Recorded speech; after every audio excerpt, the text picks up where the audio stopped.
أما بعد فأعوذ بالله من الشيطان الرجيم بسم الله الرحمن الرحيم يا بني آدم قد أنزلنا عليكم لباسا يواري سوآتكم وريشا ولباس التقوى ذلك خير ذلك من آيات الله لعلهم يذكرون وقال صاحب القرآن صلى الله عليه وسلم من تشبه بقوم فهو منهم وقال صاحب القرآن صلى الله عليه وسلم المرء مع من أحب أو كما قال عليه الصلاة والسلام صدق الله مولانا العظيم وصدق رسوله النبي الأمي الكريم ونحن على ذلك لمن الشاهدين والشاكرين والذاكرين والحمد لله رب العالمين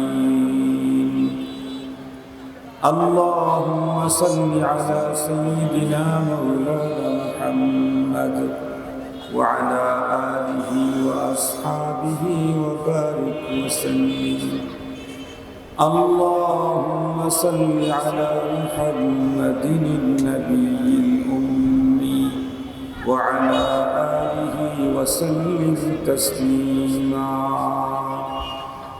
يا رب صل وسلم دائما أبدا على حبيبك خير الخلق كلهم মুআজ্জাজ মুহতারাম অধ্যক্ষ শেরপুর উলামায়ে কেরামের উদ্যোগে আয়োজিত শেরপুরের ঐতিহ্যবাহী সরকারি বিজয় স্কুল খেলার মাঠে আজকের এই ইসলামী মহাসম্মেলনের শ্রদ্ধাভাজন সম্মানিত সভাপতি মুআজ্জাজ হযরত বুজুর্গ উলামায়ে কেরাম বিভিন্ন দ্বীনি মাদারিস থেকে আগত নূরে চশমা আজিজ তালাবা বিভিন্ন অঞ্চল এবং দূর দারাজের এলাকা থেকে সমাগত সম্মানিত সুধী সর্বপ্রথম মহান রব্বুল আলামিনের দরবারে আলিশান লাখো কোটি শুকর যে রব্বে করিম অত্যন্ত দয়া করে মায়া করে ভালোবেসে আমাদের হায়াতকে দীর্ঘায়িত করে আজকের এই মুহূর্ত পর্যন্ত সুস্থ সবল রেখে দুনিয়ার শত ব্যস্ততাকে পিছনে ফেলে রেখে দ্বীনের নিসবতে কোরআন পাকের মহব্বতে জান্নাতি আয়োজনে আহলুল্লাহদের মজলিসে আমাদেরকে হাজিরির যে সুযোগ দিলেন সে মহান মহিয়ানের দরবারে আমরা প্রত্যেকেই শুকরগুজার হচ্ছি জবান খুলে ভক্তি সহকারে মহব্বত নিয়ে দিল থেকে সকলেই পড়ে নেই আলহামদুলিল্লাহ। উপস্থিতির সংখ্যা অনুপাতে মাহফিলের মাত্র শুরু, এই সময়ের আলহামদুলিল্লাহর আওয়াজটা তো বেশি আবেগী উচ্চারণ হওয়ার কথা ছিল, কিন্তু মনে হচ্ছে যে একটু টায়ার্ড টায়ার্ড ভাব। জোহরের পর থেকে কি আলোচনা চলতেছে এখানে? আসর পর থেকে হয়তো নাত, হামদ, গজল বা কিছু আলোচনা হয়েছে। তো মাত্র মাগরিবের পরে আলোচনা শুরু। এখন যদি 100 মনোনিবেশ না থাকে তাহলে তো মাঝপথে শেষের দিকে মন তো থাকবে না, মনওয়ালাও তো থাকবে না। এজন্য শতভাগ মনোনিবেশ নিশ্চিত করার জন্য আমি আপনাদের প্রত্যেককে বলছি, মহব্বত আর ভালোবাসা নিয়ে মহান মালিকের শুকরিয়া আদায় করি। সকলেই পড়ি আলহামদুলিল্লাহ। সম্মানিত উপস্থিতি, বয়ানের শুরুতে 2-3টা কথা আগে বলবো, এরপরে বয়ান শুরু। 1 নম্বর কথা হলো, ইউটিউবার তথা যত মোবাইল ফোনের যারা আজকে মাহফিল ধারণ করতে এসেছেন, তাদের কাছে অনুরোধ থাকবে, আজকের মাহফিলের প্রধান আকর্ষণ মধ্যমণি মাহবুবুল উলামা খাদিমুস সুন্নাহ আরিফ বিল্লাহ অধ্যক্ষ মিজানুর রহমান চৌধুরী পীর সাহেব দেওয়ানা হাফিজাহুল্লাহ, যখন শুনবেন যে উনি স্টেজে আসতেছে, আল্লাহর ওয়াস্তে প্রত্যেকে এগুলি সব নামিয়ে ফেলবেন এবং ভুলেও একজন মানুষ ভিতর থেকেও কেউ হজরতের ছবি উঠানোর জন্য চেষ্টা করবেন না, তাহলে কিন্তু হজরত বয়ান করবেন না, চলে যাবে। এই জন্য ভুলেও যেন কেউ হজরতের ছবি উঠানোর চেষ্টা না করে। এই 1 নম্বর কথা। 2 নম্বর কথা হলো, আজকের মাহফিল বিষয়ক যারা শ্রোতা আছেন, আলোচনা শোনার ইচ্ছুক, একটু দূরে অবস্থান নিয়েছেন, ভাবতেছেন হয়তো অনেক রাত পর্যন্ত ওয়াজ চলবে। না, আমি তো সবার শেষে ওয়াজ করি প্রায় মাহফিল, তো আমি আজকে মাগরিবের পরেই বয়ান শুরু করেছি, তার অর্থ এরপরে খুব লম্বা টাইম চলবে না। এশার নামাজের সাথে সাথে 2 জন মানুষ বয়ান করবেন, 1 ঘন্টা 1 ঘন্টা অথবা কিছু কম বেশি।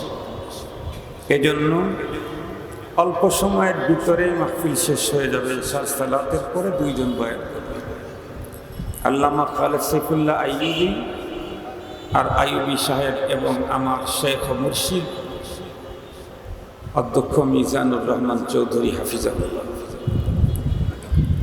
যেহেতু মাহফিলটা সম্ভবত করোনার কারণে 1-2 বছর হইতে পারেনি, আল্লাহর দয়া হয়েছে, পৃথিবীর অবস্থাকে আবার স্বাভাবিক করে দিয়েছেন হযরত উলামায়ে কেরামের ইন্তেজামে। আমার তো মনে হয় এই শীতকালীন আগে এই মাহফিলটাই প্রথম, শীত তো এখনো শুরুই হয়। এই জন্য আজকের মাহফিলের উপস্থিতিও বেশি হবে, এখনই বোঝা যাচ্ছে। তবে মাহফিলের উপস্থিতি যারা, তাদেরকে অনুরোধ করব, প্রত্যেকের বয়ান শেষ পর্যন্ত গভীরভাবে দিল দিয়ে আলোচনাগুলি শুনবেন এবং পরবর্তী জীবনে এগুলি আমল করার জন্য আমরা চেষ্টা করব। আল্লাহ পাক যেন আমাদেরকে তৌফিক দান করেন। আমি আজকে কোন সাবজেক্টের উপরে বয়ান করব ভাবতেছিলাম, তো একটা সাবজেক্ট আমার জেহনের মধ্যে এসেছে, যেই সাবজেক্টটা নিয়ে এখন বাংলাদেশে সোশ্যাল মিডিয়া এবং পত্রপত্রিকাতে মোটামুটি আলোচনা সমালোচনার তুল কালাম চলতেছে। সেই বিষয়টা নিয়েই আজকে আমি ইসলাম কি বলে, আমি মুসলিম হিসাবে আমার করণীয় কি, এর উপরে দিক নির্দেশনামূলক আলোচনা পেশ করব। আমার আজকের আলোচনার বিষয়বস্তু শরীয়তের দৃষ্টিতে পোশাক। আবারও বলছি, আমার আজকের আলোচনার বিষয়বস্তু ইসলাম তথা শরীয়তের দৃষ্টিতে পোশাক।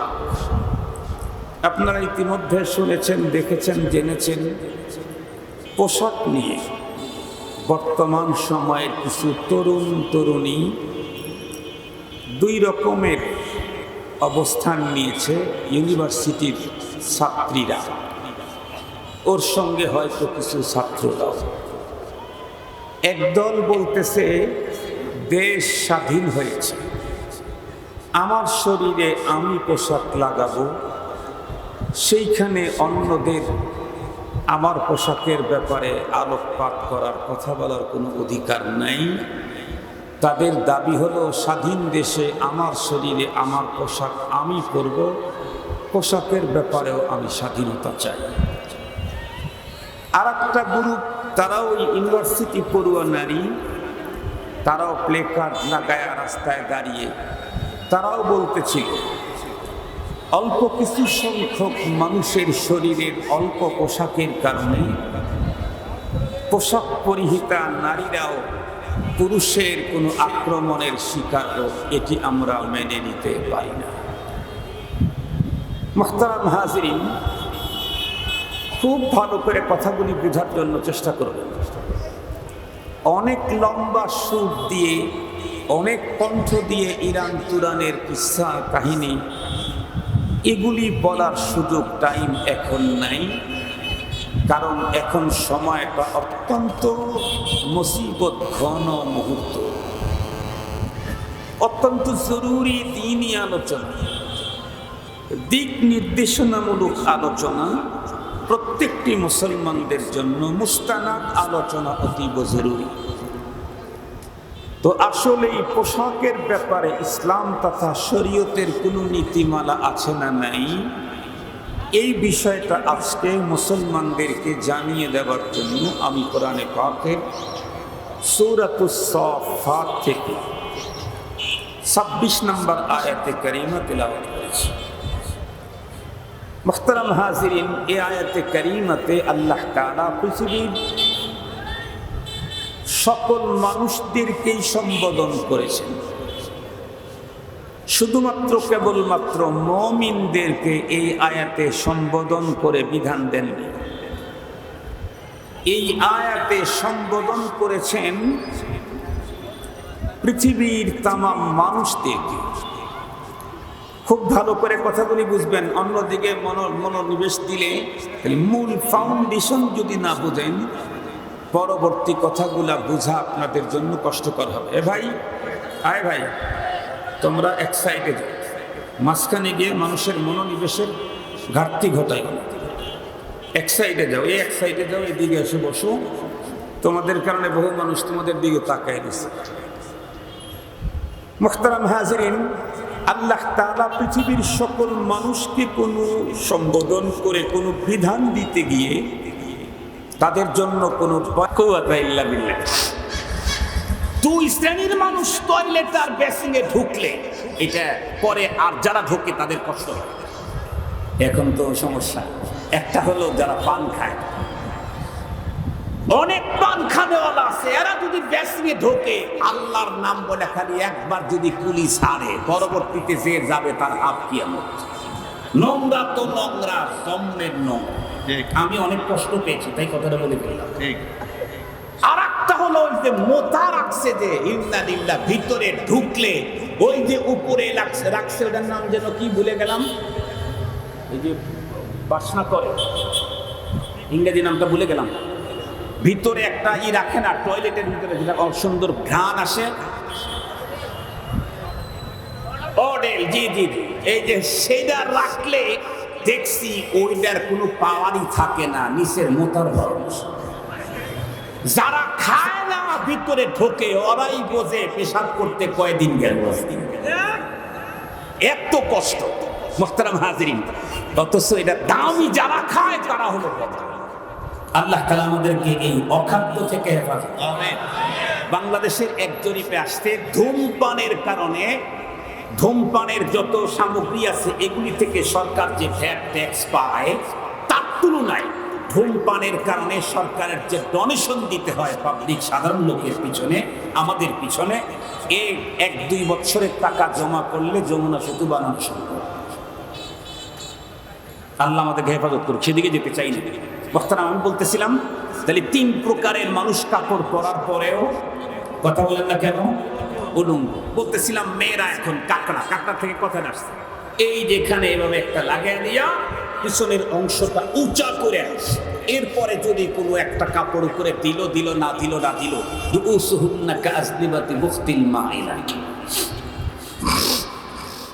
এই নারীরা হেলে তুলে যাবে, অন্যদেরকে নিজের প্রতি আকৃষ্ট করবে, নিজেরাও অন্যের প্রতি আকৃষ্ট করবে।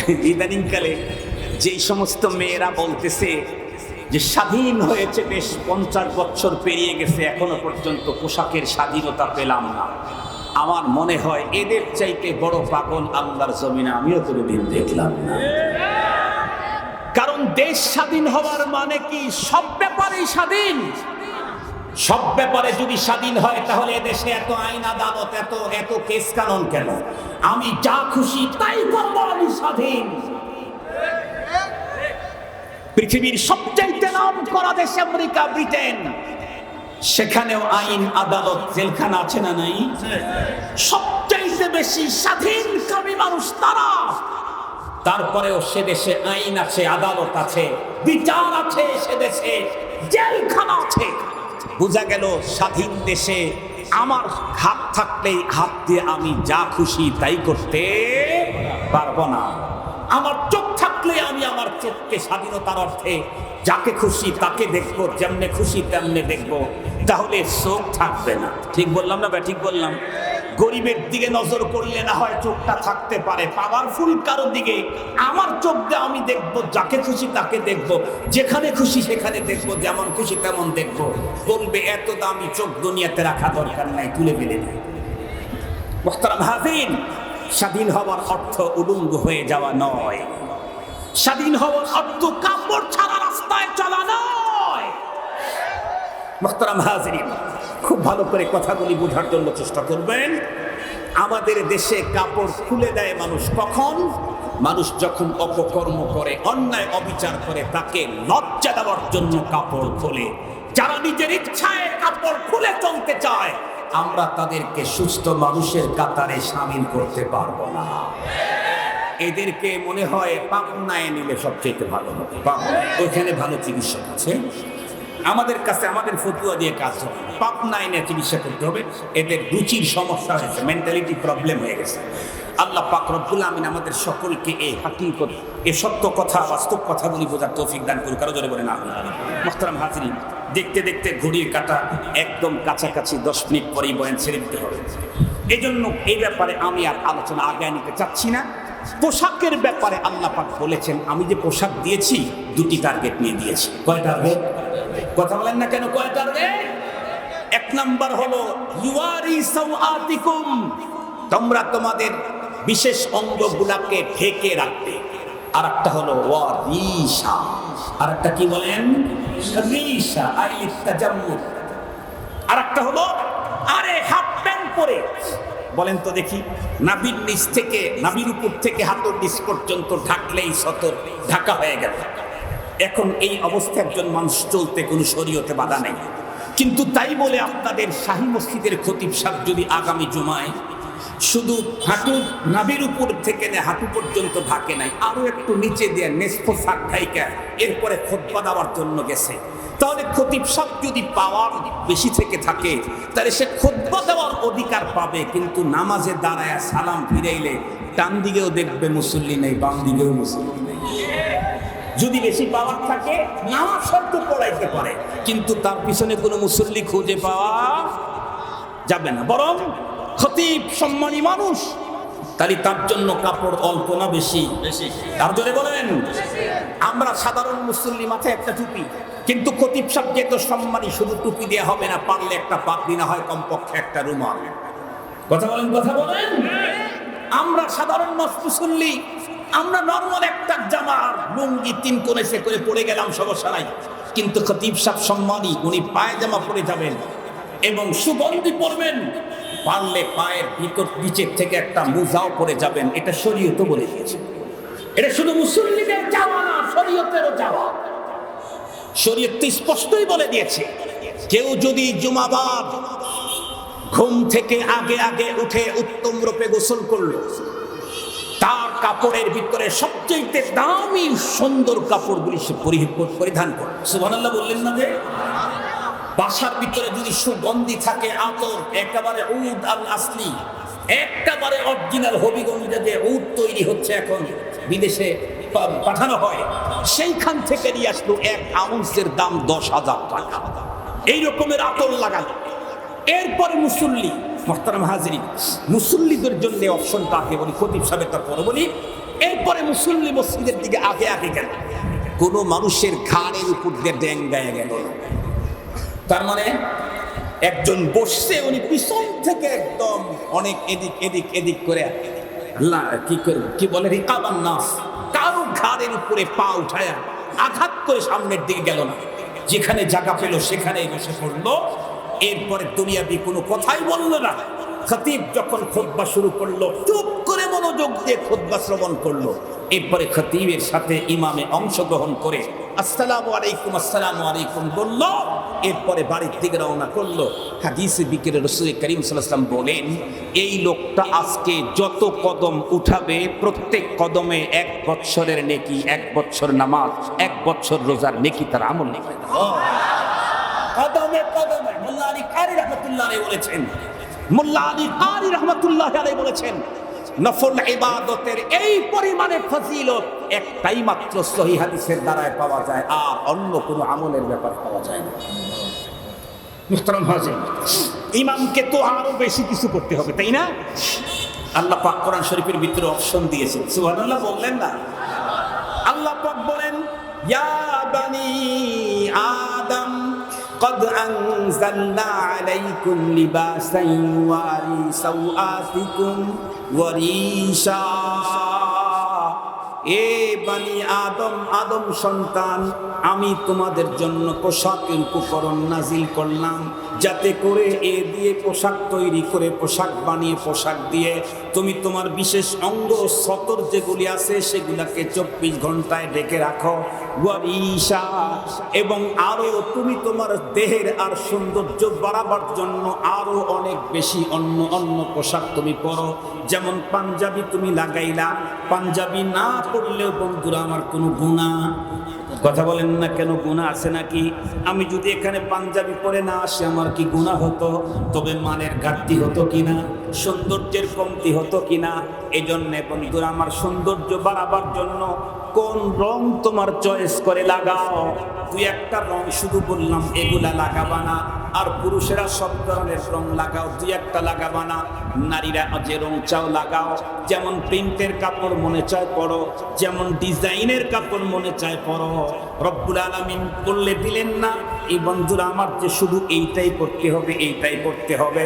তুমি উপরে মাথার মধ্যে টুপি লাগাও, এর উপরে আবার রুমাল লাগাও, এর মাঝখানে তুমি আমার পাগড়ি পরো, আবার গায়ের ভিতরে তুমি আবায়া করো। এ যুবক পুরুষ তোমরা তোমাদের মতো করে তোমরা তোমাদের যে পোশাক আছে একটু লম্বা করে পরো। তবে একটা ডিজাইন দিলাম, সেটা হলো পুরুষের উপর থেকে ঝুলন্ত কোনো কাপড় যেন গিরার নিচে চলে না যায়।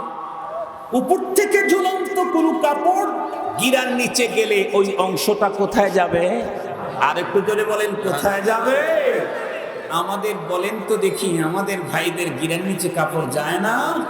গুনাহ হেবে লজ্জত, মজা নাই কিছু, লাভ নাই কিছু, কিন্তু গুনাহ বড় সিরিয়াস, অপরাধ বড় সিরিয়াস। আল্লাহ আমাদেরকে হেফাজত করুন, জোরে বলেন আমিন। শুধু কি তাই? অল্প দামি পোশাক তোমার বেশি ভালো লাগতেছে না। পোশাক পরে মানুষ বাড়তি পোশাক পরে হলো 3 কারণে। কয় কারণ? একটা হলো আসায়েশ, আরায়েশ, আর একটা হলো নমায়েশ। আসায়েশ, আরায়েশ, নমায়েশ। একটা হলো আরামের জন্য, সৌন্দর্যের জন্য, আর একটা হলো লোক দেখাবার জন্য। শরীয়ত বলে দিয়েছে যত দামি পোশাক তোমার যদি সক্ষমতা থাকে তুমি পরতে পারো, তবে তোমার উদ্দেশ্য আর টার্গেট থাকতে হবে শরীরের আরাম, না হয় সৌন্দর্য। নমায়েশ, ওরে একটু দেখাইলাম যে দেখা আমারও জামা আছে, কয় হাজার টাকা দাম আছে, তাইলে জায়েজ। কথা বলেন, তাইলে জায়েজ। আবার বলেন, তাইলে জায়েজ। আরেকজনের উপরে ভাব দেখাবো, অহমিকা, অহংকার দেখাবো, এই জন্য দামি পোশাক পরা জায়েজ নেই। আমার আরামের জন্য, সৌন্দর্যের জন্য জায়েজ, 1000 বার জায়েজ, বরং উত্তম। সুবহানাল্লাহ বললেন না? মজার 2টা হাদিস আপনাদেরকে শোনায় আমি আমার আলোচনা শেষ করে দিই। মজার হাদিস, জীবনে বহু হাদিস শুনছেন, আজকে একটা ব্যতিক্রম হাদিস শুনেন। মুহতারাম হাজির, একটা বলি, আরেকটা বলার সময় নেই। এই পৃথিবীর সমস্ত মানুষের জন্য মুসলমানদের মডেল কে? বিশ্বনবী। বলেন কে? বিশ্বনবীজি সবসময় নর্মাল পোশাক পরতেন, নর্মাল পোশাক পরতেন, কিন্তু নবীজির জীবনে 2-1টা দামি পোশাক পরেছে। সুবহানাল্লাহ বললেন না?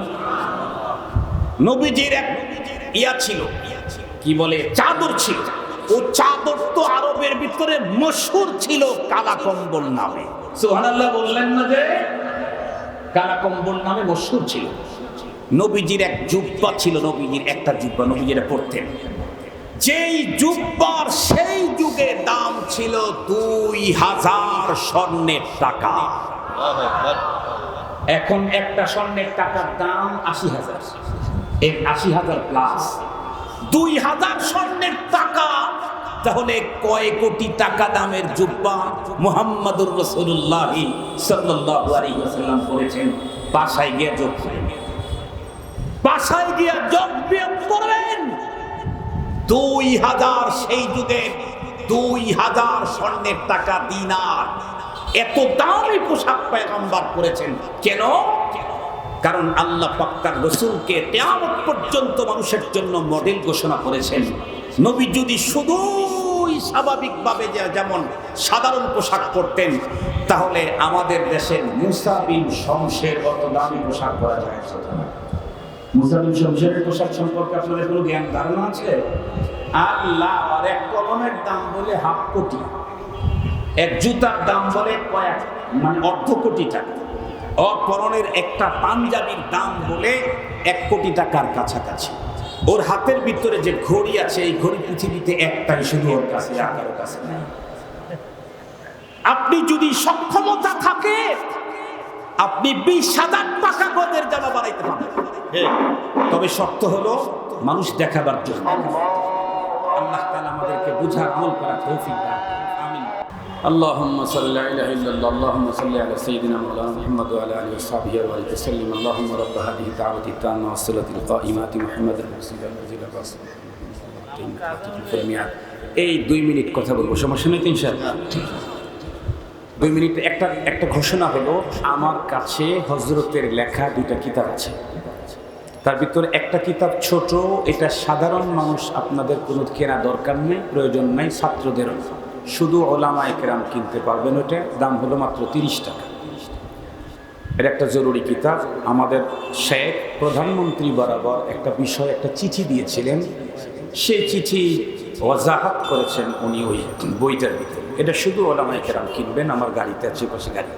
আর একটা কিতাব আমি এর আগেও আপনাদেরকে দিয়েছি, একেবারে জন্ম থেকে মৃত্যু পর্যন্ত, রান্নাঘর থেকে প্রধান বিচারপতির কার্যালয় পর্যন্ত সুন্নত তরিকায় আমি জীবন কেমনে কাটাবো এ ব্যাপারে বিশদ বর্ণনায় তালিমুস সুন্নাহ।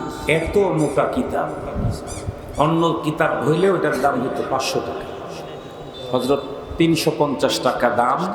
একটা কিতাব থাকলেই আপনি দিনের ব্যাপারে মোটামুটি প্রায় ওখান থেকেই সমাধান নিতে পারবেন। যে অধ্যায়ের সমস্যা, ওই অধ্যায় খুঁজলে মাসলাটা পেয়ে যাবে আশা করি। সুন্নত বিষয় যাদের সুযোগ আছে তারা কালো গাড়ি ওখান থেকে নিয়ে নেবেন। আর একটা হলো হাদিসের কথা। নবীজির কাছে এক সাহাবী আসছে নবীজির যুগে, কিন্তু ওর গায়ের জামাটা আমার কোনো সাইজ নেই। নবীজি বললেন, এই নিয়ে আসেন তো, আপনার কি টাকা পয়সা কিছু আছে? ঘরের বাড়ির অবস্থা কি? হুজুর আলহামদুলিল্লাহ, আল্লাহ আমাকে যথেষ্ট পরিমাণে ঘোড়া দিয়েছেন, গাধা দিয়েছেন, আমার ব্যবসা আছে, জারাত আছে, অমুক আছে, তমুক আছে। নবীজি বললেন, এই মিয়া, আল্লাহ আপনাকে এত কিছু দিয়েছেন, আপনি বলতেছেন ঘোড়া আছে, গাধা আছে, বাহন আছে, অমুক আছে, জারাত আছে, তিজারত আছে। তো আল্লাহর এত নেয়ামতের কোনো কিছুই তো আপনার পোশাকের ভিতরে দেখা যাচ্ছে না। পোশাকে তো মনে হচ্ছে নাই তো নাই, জামাটা কেনার টাকা। আল্লাহ যে নেয়ামত দিয়েছে, এটা আপনি আল্লাহর নেয়ামতের মুজাহারা করেন, একটু দামি পোশাক পরেন। নবীজির এই হাদিস থেকে কি বোঝা গেল? আল্লাহ যাদেরকে সক্ষমতা দিয়েছেন তারা শুধু দামি পোশাক পরতে পারবে তাই না, বরং পরাই উত্তম। মনে থাকবে তো, শুধু জায়েজ না, উত্তম।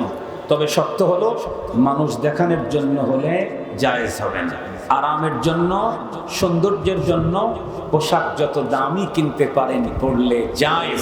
পোশাকটা যেন ইহুদ নাসারাদের মতো না। আল্লাহ পাক আমাদেরকে কথা বুঝে আমল করার তৌফিক দান করুন। ওয়া আখিরু দাওয়ানা আলহামদুলিল্লাহি রাব্বিল আলামিন।